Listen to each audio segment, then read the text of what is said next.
Hi, this is Paritosh and you're watching I speak about money. आज video में हमारा सवाल है कि सर मुझे अपने रिटायरमेंट के लिए 5 करोड़ का कॉर्पस इकट्ठा करना है, तो मैं अपना निवेश कहाँ करूँ और कितना करूँ। सर यहाँ क्योंकि हम रिटायरमेंट की बात कर रहे हैं, क्योंकि रिटायरमेंट एक लॉन्ग टर्म फाइनेंशियल गोल है, और जहाँ लॉन्ग टर्म की बात आती है तो there is only one asset class, equity, that can generate a wealth for you. और यहाँ पे हम क्योंकि 5 करोड़ का फिगर कैलकुलेट कर रहे हैं, तो 5 करोड़ एक हाइपोथेटिकल एग्जाम्पल है। आपकी रिटायरमेंट कैलकुलेशन अलग हो सकती है, मेरी रिटायरमेंट कैलकुलेशन अलग हो सकती है मेरे एक्सपेंसेस के हिसाब से। रिटायरमेंट का कॉर्पस कैलकुलेशन कैसे होगा, इस पर मैं अलग से सेपरेट वीडियो बनाऊंगा। अगर अभी तक आपने मेरा चैनल इसलिए सब्सक्राइब नहीं करा तो सब्सक्राइब कर लीजिए, बेल आइकन पे क्लिक कर लीजिए, आने वाला वीडियो का नोटिफिकेशन आपको तभी मिलेगा।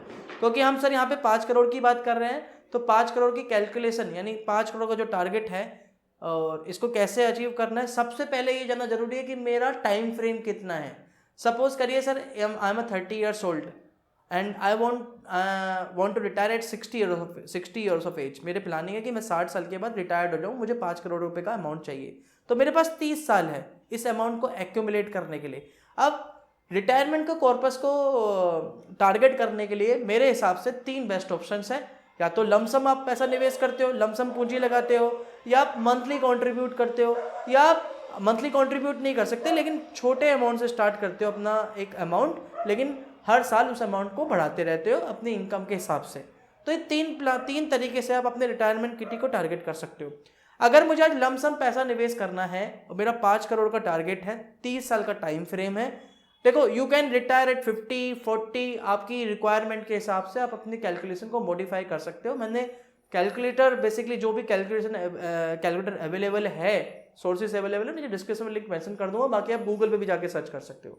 अगर मुझे लमसम पैसा लगाना है, 5 करोड़ का अमाउंट मुझे इकट्ठा करना है अपने रिटायरमेंट किटी के लिए 30 साल के बाद, क्योंकि मैं 30 साल का हूँ, 60 साल के बाद मुझे पैसा चाहिए, तो 30 साल का समय है। तो सर लमसम में मुझे आज 28,65,000 के करीब का अमाउंट इमीडिएटली डालना पड़ेगा। अब हर किसी के बस की तो बात है नहीं 28,65,000 रुपये इमीडिएटली डालना रिटायरमेंट के कॉर्पस के लिए। तो खैर सर, अब मेरे पास दूसरा ऑप्शन आता है मंथली कंट्रीब्यूशन का। अगर आपको सर मंथली कंट्रीब्यूशन करना है, और ये जो बेसिकली मैं जो कैलकुलेशन ले रहा हूँ दोस्तों, मैं यहाँ पे 10% की कैलकुलेशन ले रहा हूँ। मतलब ये जो लमसम के लिए 28,65,000 रुपये 10% की कैलकुलेशन के हिसाब से 30 साल के बाद 5 करोड़ रुपये हो जाएगा, अगर कंसिस्टेंटली आपको 10% रिटर्न मिल रहा है। और मैं इस वीडियो को एंड तक जरूर देखें, मैं आपको बताऊंगा कि मैं 10% ही क्यों कैलकुलेशन ले रहा हूँ, 15 क्यों नहीं ले रहा, 8 क्यों नहीं ले रहा। हालांकि आपने काफ़ी सारे जगह देखा होगा 12% की कैलकुलेशन ली जाती है, सेंसेक्स की रिपोर्ट जब आपको दिखाई जाती है 15 की ली जाती है, 9 की 20 की भी ली जाती है कई जगह। मैं 10 ही क्यों ले रहा हूँ, मैं कंजर्वेटिव अप्रोच ही क्यों ले रहा हूँ। तो मैं अभी वीडियो में आगे कंटिन्यू रहिए, मैं आपको बताऊंगा कि 10% ही कैलकुलेशन क्यों ले रहा हूँ। तो सर लमसम के लिए 28,65,000 रुपये लगाने पड़ेंगे। मंथली कंट्रीब्यूट करना है, मान लीजिए 10% ही कंसिस्टेंटली रिटर्न मिल रहा है आपको 30 साल के बाद, आपको ये 5 करोड़ रुपए का अमाउंट चाहिए, रिटायरमेंट किटी का टारगेट है 5 करोड़ का। तो सर आपको अपनी मंथली कॉन्ट्रीब्यूशन, आपको अपनी जेब से 10% की कैलकुलेशन के हिसाब से 22,119 रुपये मंथली का कॉन्ट्रीब्यूशन स्टार्ट करना होगा। इक्विटी फंड की SIP या इक्विटी की SIP, क्योंकि हम यहाँ पे इक्विटी की ही बात कर रहे हैं। तो सर 22,119 रुपये भी मंथली कंट्रीब्यूशन करना सबके लिए आसान नहीं है। हो सकता है आपकी सर EMI जारी हो, आप पे अभी आप स्टूडेंट हो, अभी नई नई जॉब लगी हो, हर किसी के लिए 22,000 रुपये निकालना monthly consistently for the next 30 years is not possible. 22,000 का मतलब सीधा सीधा सर हो गया 2-2.5 लाख रुपए साल का निवेश करना, सबके लिए पॉसिबल नहीं है। तो तीसरा ऑप्शन आता है स्टेप अप SIP, काफ़ी पॉपुलर ऑप्शन है, काफ़ी सारे सोर्सेस अवेलेबल है। आपको चाहिए होगा तो मैं इस पर डिटेल्ड वीडियो भी बना दूंगा स्टेप अप SIP के बारे में, होती क्या है, कैसे करनी है। सर स्टेप अप SIP में क्या है कि आपने AMC को इंस्ट्रक्शन दिया कि सर भाई मैं 10,000 रुपये महीने की SIP कर सकता हूँ अभी रिटायरमेंट किटी के हिसाब से, मुझे क्योंकि 5 करोड़ रुपये का अमाउंट चाहिए, लेकिन मैं हर साल चाहता हूँ कि मेरा SIP का अमाउंट इंक्रीज होता रहे ऑटोमेटिकली 10% से। मान लीजिए तो हर साल 10,000 रुपये की है, तो अगले साल वो 11,000 रुपये की जाएगी, उससे अगले साल फिर 10% से बढ़ जाएगी। तो इस तरह से आपका SIP का अमाउंट, जैसे जैसे आपकी इनकम बढ़ती रहेगी, आपके खर्चे कम होते रहेंगे, आपका EMI खत्म होता रहेगा, आपका SIP का अमाउंट ऑटोमेटिकली बढ़ा सकते हो परसेंटेज बेसिस पर, या एक पर्टिकुलर फिक्स अमाउंट आपने स्टेप अप SIP का कर लिया। स्टेप अप SIP के लिए बहुत सिंपल प्रोसेस है। पहले तो ऑनलाइन फॉर्म नहीं था, अब तो सब ऑनलाइन भी हो चुका है, तो ऑनलाइन जाके भी आप स्टेप अप SIP कर सकते हो। ऐप में मैंने देखा है कि ऐप में ऑप्शन अवेलेबल नहीं है। आप जब नॉर्मली SIP करते हो तो स्टेप अप SIP का फॉर्म जाके आपको AMC की साइट पे जाके रजिस्टर करना होता है, देन आप स्टेप अप SIP रजिस्टर कर सकते हो। तो काफ़ी सारे ऐप्स स्टेप अप SIP का ऑप्शन नहीं देते हैं।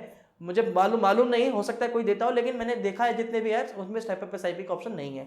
लेकिन स्टेप अप एसआईपी में क्या है सर, अगर आपको ये 5 करोड़ रुपए का अमाउंट एक्यूमुलेट करना है फॉर द नेक्स्ट 30 ईयर्स, क्योंकि 30 साल 60 साल में चाहिए पैसा, 5 करोड़ रुपए का अमाउंट चाहिए, तो सिर्फ आपको 12,000 रुपये महीने की एसआईपी करनी है और हर साल अपने एसआईपी के अमाउंट को 10% से बढ़ा सकते हो जैसे जैसे आपकी इनकम बढ़ती है। तो ये 3 ऑप्शंस हैं। अब मैंने यहाँ पे आपको ये बता दिया कि 5 करोड़ रुपए का अमाउंट टारगेट करने के लिए आपको अमाउंट की कितनी जरूरत है। लमसम करना है तो कितना चाहिए, मंथली करना है कितना चाहिए, स्टेप अप चाहिए तो कितना चाहिए। 5 करोड़ रुपए का टारगेट है, 30 साल की मेरी एज है। अब दूसरा सवाल जो आता है वो आता है कि मुझे निवेश कहाँ करना है। तो देखो, रिटायरमेंट के नाम पे ना काफी सारे ऑप्शंस अवेलेबल है। आज आप रिटायरमेंट के नाम पे सर्च करोगे गूगल पे, you will be see a lot of options retirement के नाम पे। रिटायरमेंट फंड आ जाएंगे, रिटायरमेंट स्कीम्स आ जाएंगी, रिटायरमेंट पॉलिसीज आ जाएंगी। बैंकर आपको रिटायरमेंट के नाम पे नया एनएफओस लगाने के लिए बोलेगा, नई पॉलिसी लेने के लिए बोलेगा। ये सारे ऑप्शन एक तरफ रख के मेरे हिसाब से मैं आपको अपनी सजेशन दे रहा हूँ।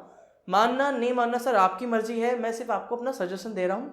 मेरे हिसाब से सर रिटायरमेंट को टारगेट करने के लिए mutual fund scheme is the best options, और म्यूचुअल फंड में भी सिर्फ 2 ही कैटेगरी में जाना ज़्यादा बेटर ऑप्शन है। हालांकि बहुत सारे एएमसीज ने रिटायरमेंट के नाम पे फंड निकाल दिया, नए एनएफओस देखोगे आप, बहुत तरीके के ऑप्शंस देखोगे। इतना ज़्यादा हैसल करने की जरूरत ही नहीं है, अपने पोर्टफोलियो को डिस्टर्ब करने की जरूरत ही नहीं है। ओनली 2 कैटेगरी को टारगेट कीजिए, 2 कैटेगरी में निवेश कीजिए, इनफ है। अपने अमाउंट का इक्विटी डिवाइड कर लीजिए, इनफ है। मेरे हिसाब से अगर 2 कैटेगरी चूज करनी है, 2 कैटेगरी को मैं जो बताऊं आपको, सबसे पहला लार्ज कैप फंड और दूसरा multi cap fund. Multi cap fund की क्योंकि डेफिनेशन चेंज हो गई, क्योंकि अब फ्लेक्सी कैप हो जाएगा, क्योंकि मल्टी कैप में मैंडेट हो गया 25% small cap, mid cap, large cap को रखने का। तो जितने भी मल्टी कैप फंड्स होंगे वो फ्लेक्सी कैप चेंज हो जाएंगे। लार्ज कैप फंड के लिए मैंने एक अलग से सेपरेट वीडियो बनाई हुई है, जिन्होंने वो वीडियो नहीं देखी देखनी चाहिए आपको वीडियो। मैंने वहां पे पूरा एनालिसिस तैयार करके रखा है कि लार्ज कैप फंड कैसे सेलेक्ट करोगे। वहां पे मैंने परफॉर्मेंस एनालिसिस और रिस्क एनालिसिस दोनों एनालिसिस तैयार करे। परफॉर्मेंस एनालिसिस में मैंने बताया है कि फंड का अल्फा कितना है, फंड का शार्प रेशो कितना है, फंड का रोलिंग रिटर्न्स कितना है। इन बेसिस पे आप परफॉर्मेंस एनालिसिस चेक करोगे। दूसरा रिस्क एनालिसिस देखना है। रिस्क एनालिसिस में आप देखोगे फंड का स्टैंडर्ड डिविएशन कितना है, फंड का बीटा कितना है, फंड की upside and downside market capture ratio कितनी है। इस बेसिस पे आप डिसाइड करोगे। इन मैट्रिक्स के बेसिस पे लार्ज कैप कैटेगरी में मेरी रडार पे जो सबसे नंबर फंड आता है वो आता है एक्सिस ब्लू चिप। तो अगर मुझे रिटायरमेंट किटी के लिए आपको आज फंड सजेस्ट करना है तो मेरे हिसाब से लार्ज कैप कैटेगरी आपको टारगेट करना है। 2 कैटेगरी, लार्ज कैप और multi cap. Large cap category में आई विल से कि आप go with axis blue chip fund. इसके बेसिस पे पूरा एनालिसिस तैयार करके रखा है। जिन्होंने वीडियो नहीं देखी डिस्क्रिप्शन मेंशन कर रहा हूँ, वीडियो जाके देख सकते हो इस वीडियो के बाद। दूसरा जो मैंने आपको बताया multi cap fund, multi cap या फ्लेक्सी कैप, क्योंकि फ्लेक्सी कैप की नई कैटेगरी बन गई है अब, और नए साल से आप देखोगे नया फ्लेक्सी कैप फंड आ जाएगा। और मैंडेट वही है जो पहले मल्टी कैप का होता था। फ्लेक्सी कैप में या मल्टी कैप फंड में मेरे हिसाब से इन्हीं दोनों एनालिसिस के बेसिस पे, परफॉर्मेंस एनालिसिस और रिस्क एनालिसिस के बेसिस पे मेरे हिसाब से sir Parag Parikh long term equity fund is the best option to target the retirement kitty. तो मेरे पास मैंने आपको 2 फंड सजेस्ट करे, एक्सिस ब्लू चिप और Parag Parikh long term equity fund. इनके अलावा बहुत सारे ऑप्शंस अवेलेबल है, लेकिन सारे फंड्स में जाने की जरूरत ही नहीं है। अब आप अगर आपके पास बहुत सारे फंड्स है रिटायरमेंट के नाम पे, उनको शॉर्ट कर लीजिए और अपने फंड्स को मेरे हिसाब से अगर डिप्लॉय करना है, रिटायरमेंट के लिए प्रिपरेशन करनी है, तो ये 2 फंड्स इनफ है। मैंने अच्छा देखो, मैंने आपको ओवरलैपिंग पे भी एक वीडियो बनाई थी। मैंने ओवरलैपिंग में बताया था कि फंड्स ओवरलैप नहीं होना चाहिए, और multi cap basically large cap से ज़्यादातर ओवरलैप करता है, क्योंकि मल्टी कैप में लार्ज कैप का पर्सन होता है। खास बात यह है पराग पारिक लॉन्ग टर्म इक्विटी को मैं आप लोगों को सजेस्ट कर रहा हूं। अगर आप इन दोनों के ओवरलैपिंग देखोगे, this is only the 9% overlapping. मैंने आपको बोला था 30% तक overlapping is very much okay, 9% is very good. तो 9% की ओवरलैपिंग है, इसका मतलब आपका पोर्टफोलियो पूरी तरीके से डाइवर्सिफाइड है। आपको चाहिए क्या? रिटायरमेंट के नाम पे आपको डाइवर्सिफाइड पोर्टफोलियो चाहिए, और डाइवर्सिफाइड पोर्टफोलियो में सर आपके पास लार्ज कैप है जिसमें से 80% पैसा लार्ज कैप में रहने वाला है, 20% mid cap and small cap में रह सकता है एक्सिस ब्लू चिप में। बाकी Parag Parikh long term equity में you are taking a exposure of 25% of the global equity, क्योंकि 25% वो वहां पे भी निवेश करता है। बाकी mid cap and small cap में as per the market condition they can shift, they can reallocate large cap, mid cap, swift cap. तो यही डाइवर्सिफाइड पोर्टफोलियो आपको अपने रिटायरमेंट किटी के लिए मेरे हिसाब से जाना चाहिए। तो बहुत सारे ऑप्शंस हैं, उन ऑप्शंस को शॉर्ट कीजिए, और मेरे हिसाब से अगर जाना है तो रिटायरमेंट किटी के नाम पे ये 2 फंड बेटर है। अब देखो यहाँ पे एक चीज और मैं आपको सजेस्ट करना चाहता हूँ, जो मोस्टली मैंने अपनी हर वीडियोस में बताया हुआ है कि देखो आपको एसआईपी करनी है, इन 2 फंड्स में करना कीजिए, बट ये मत भूलिए जी, you need to take a proactive approach, you need to book your profit periodically. Profit book करना बहुत जरूरी है, चाहे वो रिटायरमेंट किटी की बात कर रहे हो, चाइल्ड एजुकेशन की बात कर रहे हो, चाहे आपको जस्ट नॉर्मल किसी पर्टिकुलर इन्वेस्टमेंट करना है, लेकिन अपने प्रॉफिट को बुक करना बहुत जरूरी है। इसके पीछे सीधा सिंपल लॉजिक है, मैं यहाँ पे देखो पूरा डिटेल में तो नहीं समझाऊंगा, उसके लिए मेरी पुरानी वीडियो देखिए। लेकिन अगर सीधा सिंपल सा कैलकुलेशन है कि सर देखो आज आपका XYZ अमाउंट एक्यूमुलेट हो गया 5 साल के बाद, अब मान लीजिए कोई नया पेंडेमिक आ गया कोरोना वायरस की तरह, 30% मार्केट गिर गया, इस 30% से वापस XYZ के ब्रेक इवन पे पहुंचने के लिए आपके पोर्टफोलियो को 42% की जंप करनी पड़ेगी मिनिमम। 42% का मतलब है अगर हम 10% का टारगेट कर रहे हैं यहाँ पे, तो सर आपको 4-4.5 एक्स्ट्रा देने पड़ेंगे अपने इन्वेस्टमेंट्स के साथ में। अब देखो मैंने यहाँ पे अभी स्टार्टिंग में बताया था कि मैं 10% की बात क्यों कर रहा हूँ, और मैं इन फंड्स में अभी मैंने आपको बोला था कि 10% ही फिगर क्यों ले रहा हूँ, 15 क्यों नहीं ले रहा, 8 क्यों नहीं ले रहा, 10 ही क्यों ले रहा हूँ। तो सर मैंने इन दोनों फंड्स को एनालिसिस करा, एक्सिस ब्लू चिप को भी और Parag Parikh long term equity को। मैंने ये देखा कि इन फंड्स में मैं रोलिंग रिटर्न्स के बेसिस पे 7 ईयर्स के लिए होल्ड करता हूँ फंड के इंसेप्शन से, दोनों फंड्स को। तो मैंने नोटिस करा what was the minimum return in any market time frame in any term. तो मैंने ये देखा कि इन फंड्स में मैंने किसी भी मार्केट टाइम फ्रेम में स्टार्टिंग से लेकर अभी तक कभी भी निवेश कीजिए 7 साल के लिए होल्ड किया होता तो मैंने 10% रिटर्न जनरेट करे हैं। एक्सिस में देयर वाज 70% प्रोबेबिलिटी कि you generated more than 12% return in the 7 years rolling return basis, but in Parag Parikh you generated more than 12% return in 7 year basis. But एक एवरेज देखा जाए तो 10% का रिटर्न आपने आसानी से जनरेट करा है दोनों फंड्स का अगर कंपैरिजन देखा जाए। इसीलिए मैंने I choose 10% option, 10% return calculation जब मैंने कैलकुलेट करके आपको बताई थी। तो देखो प्रॉफिट जरूर बुक करना है आपको, एक चीज याद रखनी है, रिटायरमेंट किटी के नाम पे बहुत सारे फंड्स भरने की जरूरत नहीं है अपने पोर्टफोलियो में, 2 फंड्स 2 कैटेगरी मेरे हिसाब से बेटर है। तो खैर आज के लिए इतना ही था, और अगर ये वीडियो दोस्तों मेरी पसंद आई है तो वीडियो पे लाइक कर सकते हो, वीडियो लाइक कीजिए। इस वीडियो पे मेरा 800 लाइक्स का टारगेट है, हमेशा की तरह आप मेरी मदद करते हो, इस टारगेट को अचीव करने में मदद कर सकते हो।